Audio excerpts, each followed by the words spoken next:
বিদ্যুৎ পরিষেবা উন্নতিকরণে উত্তর দিনাজপুর জেলার করণদিঘি ব্লকের রসাখোয়া 1 ও 2 নম্বর গ্রাম বিদ্যুৎ পরিষেবা উন্নতি করতে নতুন পাওয়ার হাউস তৈরির উদ্যোগ নিল বিদ্যুৎ দপ্তরে। সেই মোতাবেক পাওয়ার হাউস তৈরির জমির জায়গা পরিদর্শন করলেন করণদিঘির বিধায়ক গৌতম পাল সহ বিদ্যুৎ দপ্তরের কর্মীরা। গত কয়েকদিন যাবৎ 5 থেকে 7 ঘন্টা থাকছে লোডশেডিং, তারপর আবার হালকা ঝড় বৃষ্টি নামলেই চলে যায় বিদ্যুৎ।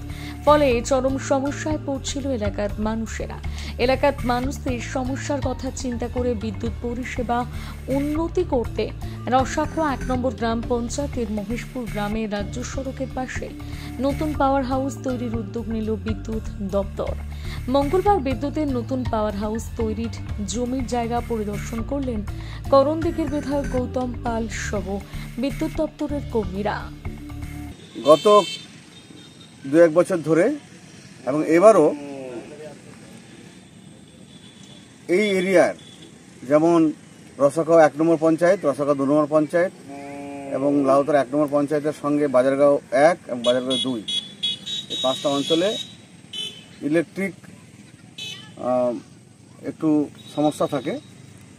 সেই জন্য এখানে পশ্চিমবঙ্গ সরকারের পক্ষ থেকে একটি 33/11 কেভি সাব স্টেশন পাওয়ারের এখানে তৈরি হতে যাচ্ছে এবং রসাখোয়া 2 নম্বর পঞ্চায়েতের অধীন পূর্ব মহেশপুর জেল নম্বর 100 এবং প্লট নম্বর হচ্ছে 364 দাগে 53 শতক জায়গার উপরে এই পাওয়ার সাব স্টেশন তৈরি হতে যাচ্ছে কিছুদিনের মধ্যে। আমরা এখানে জেলা পরিষদের সদস্য, প্রধান, পঞ্চায়েত সমিতির সদস্য এবং আমাদের প্রাক্তন পঞ্চায়েত সমিতির সভাপতি, গ্রাম পঞ্চায়েতের মেম্বার সহ আমাদের দলীয় নেতৃত্বরা সবাই মিলে এখানে আমরা পরিদর্শনে এসেছিলাম এবং রাস্তা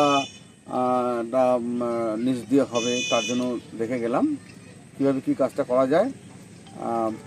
এই কাজ খুব দ্রুত হবে, নবান্ন থেকে সব বিচাপাটি চলছে, অ্যাপ্রুভ হলেই কাজ শুরু হবে। তাতে প্রায় 5টা গ্রাম পঞ্চায়েতে 60-70 হাজার মানুষের ইলেকট্রিকের জন্য মানুষ সুবিধা পাবে।